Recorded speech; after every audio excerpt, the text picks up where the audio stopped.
นี้เดี๋ยวบ่จะทำกับเดินทางไปเบิ่งงานอยู่ที่มหาไซต่อพี่น้องแต่บุญทรงเฮือเพิ่นปิดแล้วเรียบร้อยแล้วล่ะจะทักทายกันอีกครั้งหนึ่งพี่น้องนี่คือเส้นทางคอนกรีตเส้นทางจากมหาไซเก่ามหาไซใหม่ซึ่งมหาไซเก่าก็สิเป็นบ่อนที่เพิ่นจัดงานแข่งเรือเนาะแต่งานแข่งเรือเพิ่นกันแล้วล่ะเดี๋ยวบ่เตียงข้าวก็สิไปเลาะเบิ่งงานซื่อๆดอกพี่น้องเลาะเบิ่งงานเพิ่นว่าก็จะมีกิจกรรมอย่างแน่เลาะเบิ่งถ่ายเอาสาวๆให้พี่ให้น้องได้เบิ่งเนาะอันนี้ก็จะเป็นทางคอนกรีตเพิ่นเฮ็ดใหม่ก็ยังน้อยเดียวเนาะยังคลองเบิ่งนี้ก็ใกล้สิแล้วล่ะจังน้อยก็สิได้เที่ยวเส้นทางดีละจากมหาไซไปบัวลำพาเนี่ยก็ถือว่าเส้นทางก็ค่อนข้างดีหลายแล้วเนาะจำนวนที่ยังบ่แล้วเนี่ยก็คือเขาเจ้าปั่นพูดกันสร้างบางบริษัทก็สิมีหลายจุเฮ็ดมันก็สิแล้วไวบางบริษัทก็สิมีแต่จุเดียวก็อาจจะนานแล้วหน่อยนึงแต่ก็ใกล้สิได้เที่ยวทางดีจนเบิดแล้วแหละ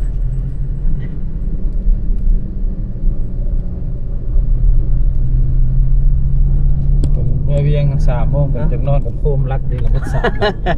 มด3รักกับโคมรักอันนี้มันเล่นแต่ข้างเดียวเลยซะข้างนั้นเพิ่นบ่ทันได้เฮ็ดจังน้อยเขาเจ้าก็เอาออกเลยเนาะดาดไปในเล่นแต่ข้างลีกรถเมล์ได้อันนั้นก็ดีโอ้ตูนเลยคันมันเลื่อมตาลีกรถเมล์จะบอกเลยตุ่มเลย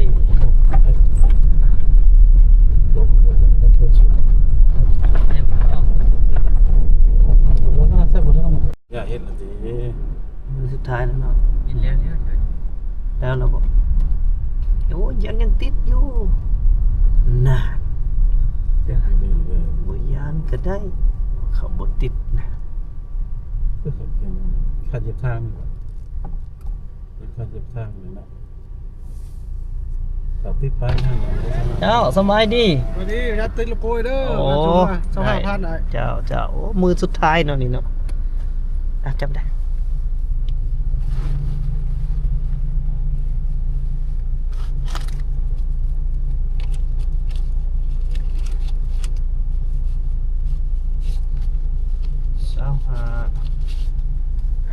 ขอบตาเดินทางเดียวเดินทางปลอดภัยเจ้าจอดตามนี้เลยบนรถนี่จอดตามทางเลยบ่ถ้าบอกว่าทำเนี้ยมันจะมีบทภาคเดี๋ยวซ้ายผ่านตลอดเนาะ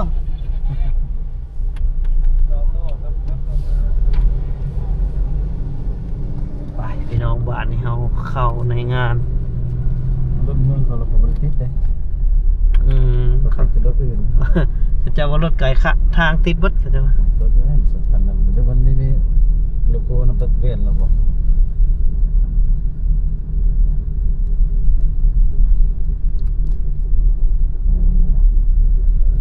จอดตามทางไปบ่อย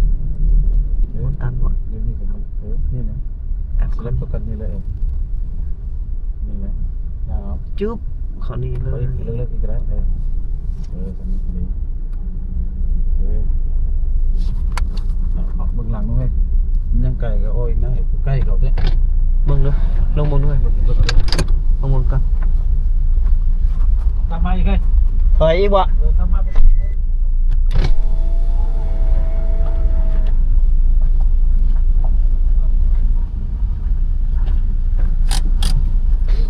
เอาลงไอแดนเฮาหมดแล้วพี่น้องเมืองมหาไซกันที่จริงจุดนี้ก็สบายดีที่จริงจุดนี้ก็จะเป็นเมืองเก่าเนาะแต่ก่อนเมืองมหาไซนี่แม่นตั้งอยู่ผีเนาะเพิ่นก็จัดงานบุญประเพณีแข่งเรือนี่ทุกปีจัดทุกปีเลยในบุญห่อเข้าประดับดินเพื่อนก็ได้จัดการแข่งขันเรือส่วงขึ้นทุกปีเลยเนาะแต่มื้อนี้เฮาบ่ได้มาเบิ่ง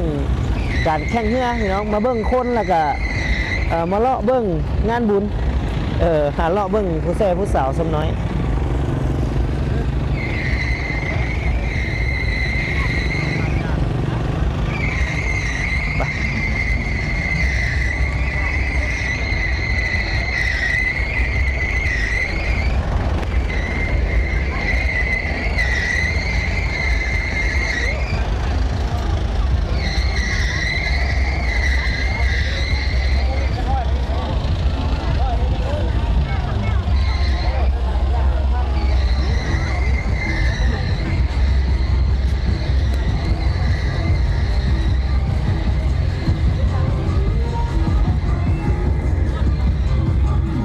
มาปีนี้ก็แป้งหูแป้งตาเลยพี่น้องเพราะว่าเพิ่นทางเพิ่นเทคนจีดจนเบิดแล้ว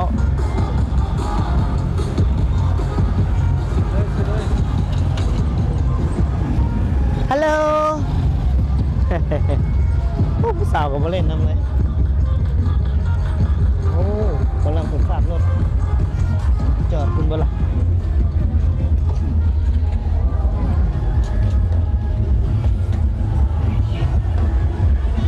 อยู่ตามแคบน้ำซีบังไฟนี่ตามที่พอถึงขับมาในเมื่อก่อนเนาะสิมีแบบเฮือนที่คนไทยเขาเจ้าเฮ็ดไว้มีสร้างที่เป็นคนไทยมาเฮ็ดไว้เนาะ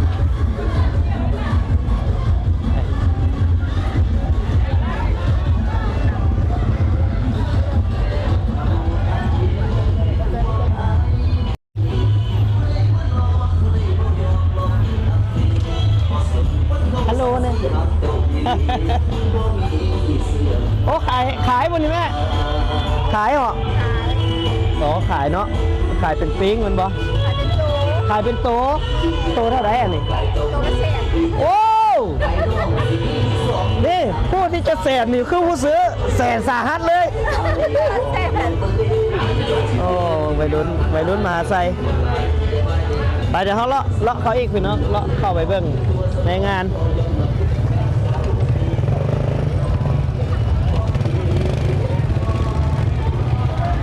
แออัดขนาดเนาะแออัดขนาด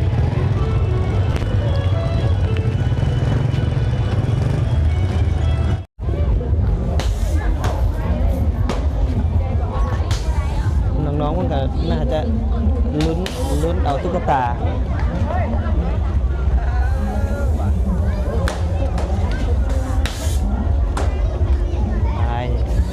เบิ่งวัยรุ่น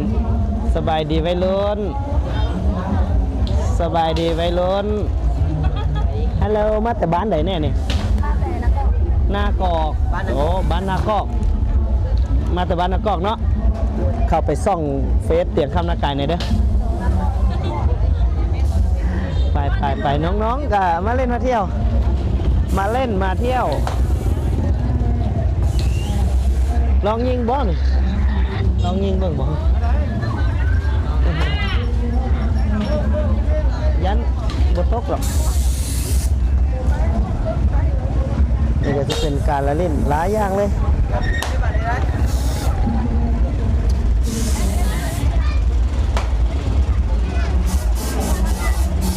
ที่จริงก็มีคนรู้จักหลายอยู่พี่น้องแต่บ่อยากติดต่อไปเพราะว่าคันได้ติดต่อแล้วสิได้กินเบียร์โลดนะก็เลยบ่อยาก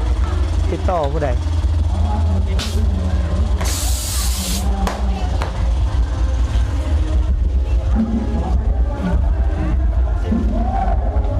ก็เป็นตาสัตว์แต่เนาะมันเฮ็ดตึ้งๆอยู่เป็นตึ้งๆอยู่เป็นตาสัตว์แต่การเล่นอยู่ไหนเป็นเกมที่ยอดนิยมที่สุดเลยข้างในก็ซิมีวงดนตรี BN Sound เนาะที่ลงมาเดี๋ยวเราจะไปส่องเบิ่งวงดนตรี BN Sound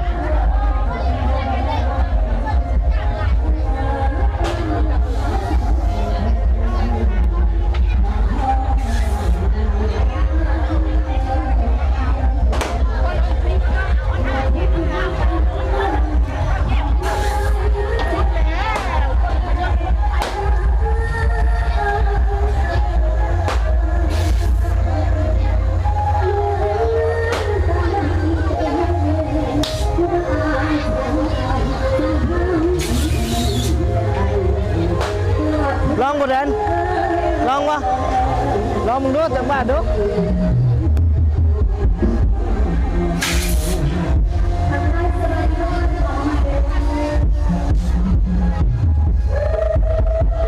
ผมไม่เลือกเลยบ่เดน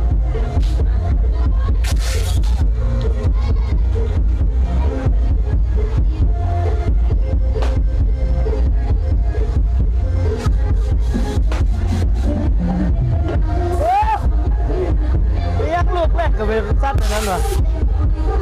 จะเบิ้งค่อยเดี๋ยวค่อยเฮ็ดให้เบิ้งเดี๋ยวค่อยเฮ็ดให้เบิ้ง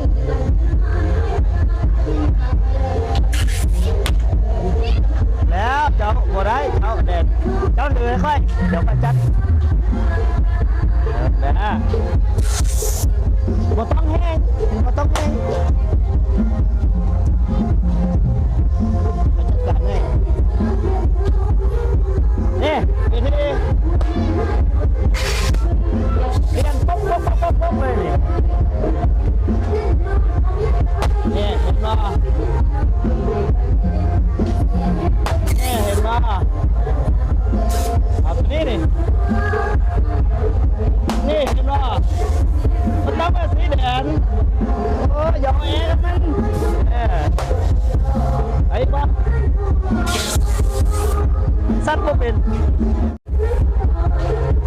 สัตว์เหรอเจ้าสิสัตว์แม่นบ่แม่นเหรอเจ้าสัตว์แม่นไปลงทุนให้บ่เดี๋ยวเบิ่งต่อ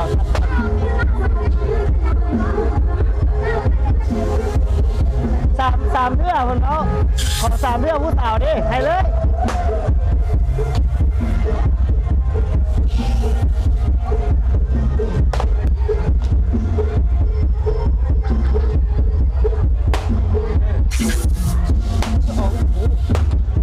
ว้าวคือเก่งแท้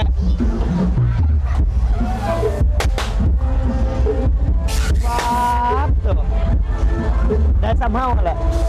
เท่ากันได้ซ้ำนั้น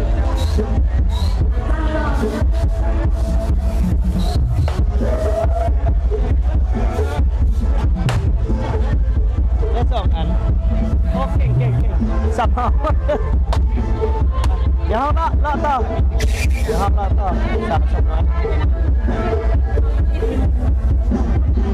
ไปสี่มาภาษาอ๋อปานาบ่ได้เข้าวงมา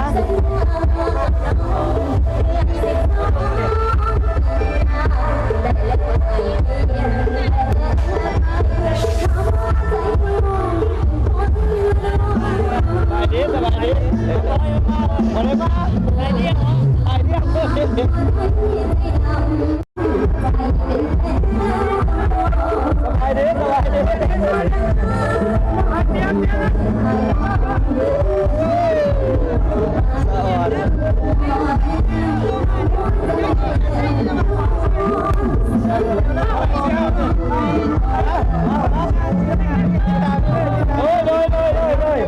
เข้าใจเอาเด้อเอาพี่เอ็นเศร้า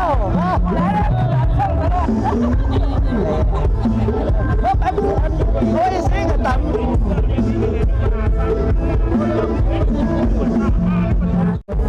เราตั้งใจนะแค่ตั้งใจพอลองสร้างเรื่องไปแค่พอ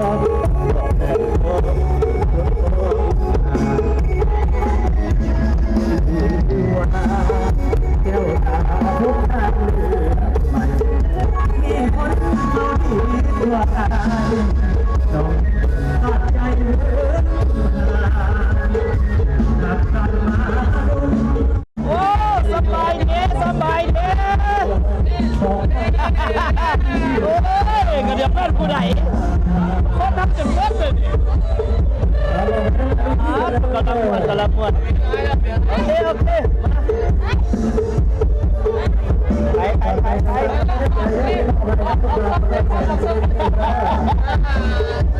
มาไปตาม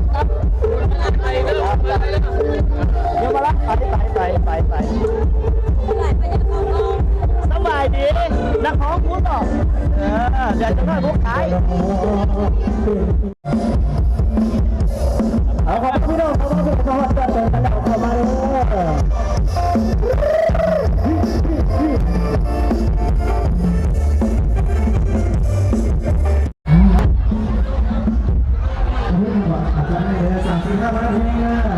เดี๋ยวเลาะบางงานก่อนพี่น้อง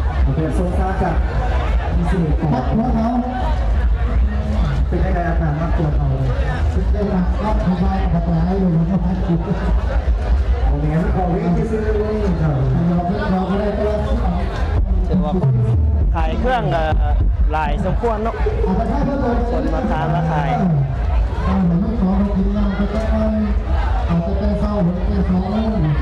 ทำด้วยหาโมกเนี่ยบางคนจะได้พิจารณาตอนนี้เจ้ไปใช้ได้ที่ไหนเลยเทคนิคเอามันขึ้นก็ได้หรอวะสีไฟสีงานมาผีนะจีดูหลายตัวตั้งแต่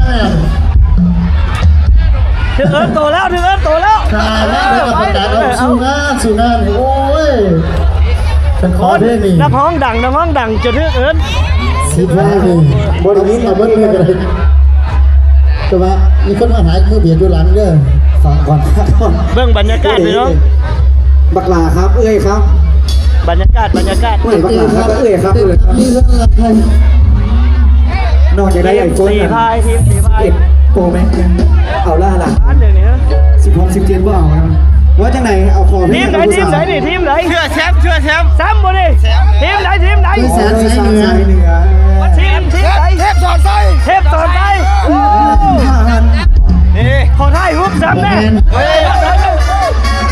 ขอถ่ายรูปซ้ำเล่นเดี๋ยวโอ้ลงกันหาแป๊บหนึ่งเนาะเมื่อกี้ตาไปยืนไปหลังรถนะมาสีพายมันขอมาเลยโอ้ยเนาะเฉพาะแต่ว่าบ้านเพื่อนนี่บนต้องว่ายันเมาด่าตูดเป็นตูดเลยนะขันย่างหายเจ้าหาไม่กินได้เลยคุณชื่อไว้เลยขันนี้บอลตูดปนักกระส่วนน้องไงเด้อยิ่งป้าไปกินตอนเมื่ออยู่ได้เลยแต่ว่าพวกอื่นยังพอกันนี่เด้อชิวาโนจากตัวนี้ใส่ตัวนี้บ้านยังค่ำคือเบอร์ตัวไหนวะเมื่อกี้ตาไปใส่ผู้หนึ่งผู้สาวรักไปแล้วเมื่อกี้ตาได้ใจเย็นๆได้ทานจังกันรับไปคมขืนแล้วมันหลังเนาะคนเป็นมันตกเซ่ก็เดี๋ยวก็เราตั้งไม่ขอเพลงก็ระบายชุดนะเราจะช่วยดีไลน์ทำมาพุ่งสนี่จัดไปเป็นขอเพลงชุดเมื่อเยอะ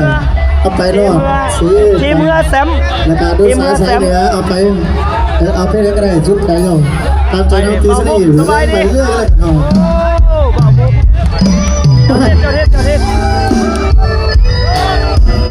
ถือคำฟ้าโนรักไว้มายืนให้อยู่ฝั่งซีใต้คนจนผู้นี้อยากมีส่วนร่วมเยียวยาหากเขาบอกขึ้นมาเช็ดน้ำตาสะเดินนอส่งให้ทุกคนทุกแก่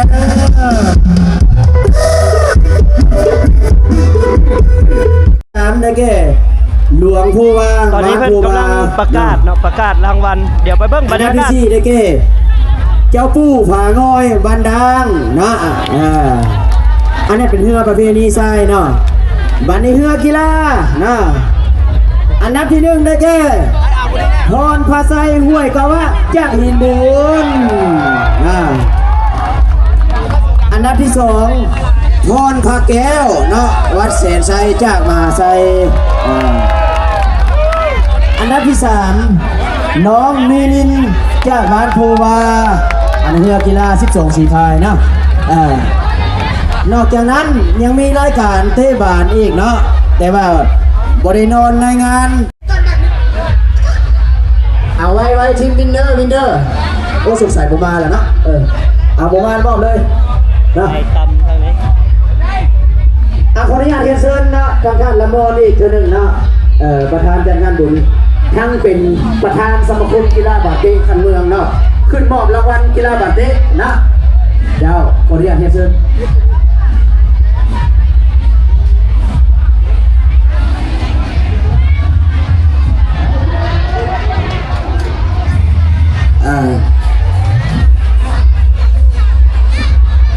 ถือว่าอันดับที่2ได้แก่ทีมดินเนอร์นะผมเห็นเนาะเดี๋ยวนี้เนาะสิได้โจ้ไปก่อนอันดับที่2เนาะ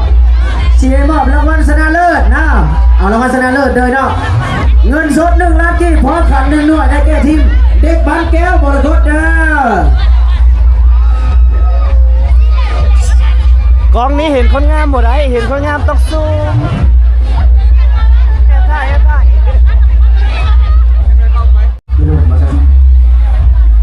ต่อไปขอเชิญท่านหัวหน้าสมชายเนาะคุณโยเพื่อนศรีเนาะ ขึ้นผ่านไล่ผ่านอุปถัมภ์ในงานบุญนะครับขออนุญาตนะเชิญ บรรยากาศพี่น้องก็หลายๆท่านก็นั่งชิวๆเลยเนาะบรรยากาศบุญทรงเฮือ ขอเชิญเนาะทุกงานที่เป็นงานเฉพาะเป็นงานบุญเก่าของเราเนาะจะสร้างความเข้าใจกันนะตรงนี้หลายภาคที่รู้ปัญหาเนาะร้อยเป็นงานเราทำมากเนาะเป็นพระโพธิ์ครับเป็นพระโพธิ์ครับ โอ้โว้ฮัลโหลสบายดีนุ่มไทยโอ้เจ้าสบายดีบ่ครับผม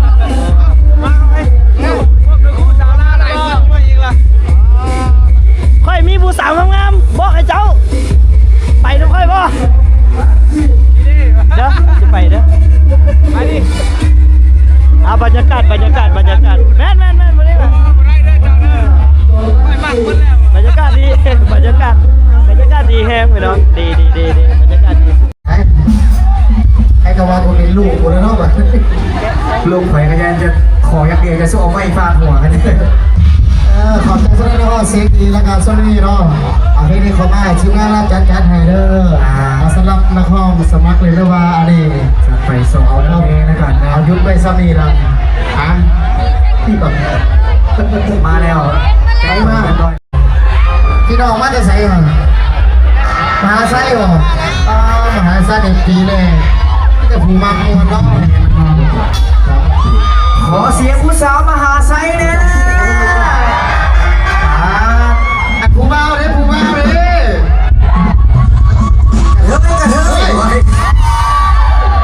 ต้องหาเรื่องเมื่อผ่านตัวไหนด้วยหยอกแม่ผู้เป็นยังครับเขาจัดให้แล้วกันเรื่องช่วงนี้ดีลาครับเครื่องเตรียมพร้อมเด้อเตรียมพร้อมนะการถ่ายแบบชิ้นงานหมอลำแบบแอลที่มีไซส์แอลกันจะน้อยนึงนะสีโซ่แอลให้ผู้ว่าเพื่อนกันไอ้สลับFCเมื่อก่อนเด้อมาได้น้ำใจมากินก็มอบไปได้ละไปนั่งข้างหลังหมู่ไว้การโจ้ยลูกไผ่มาเล่นเรือสู้ตอนเด็กนี่หนังอยู่พี่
เงินและสู่ขอฉันไว้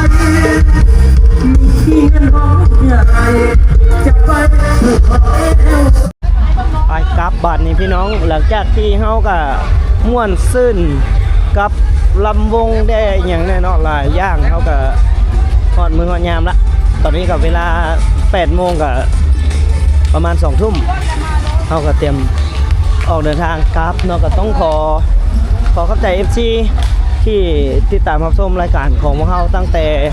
ต้นรายการจนจบเลยเนาะก็เห็นหลายสิ่งหลายอย่างเห็นการเล่นการเที่ยวของพี่น้องสปปลาวเฮาก็ต้องขอขอบใจหลายๆสำหรับ FC ทั้งฝั่งไทย FC ทั้งฝั่งลาวแล้วก็ FC ลาวที่อยู่ต่างแดนเนาะที่ให้เกียรติติดตามรับชมแล้วก็กดไลค์กดแชร์คลิปของบันเทิงคำนักไก่ในมื้อนี้เนาะจังใดก็ขอฝากผลงานของพวกเฮาเนี่ยกับช่อง YouTube เตียงคำนักไก่เนาะพี่น้องเนาะจังใดก็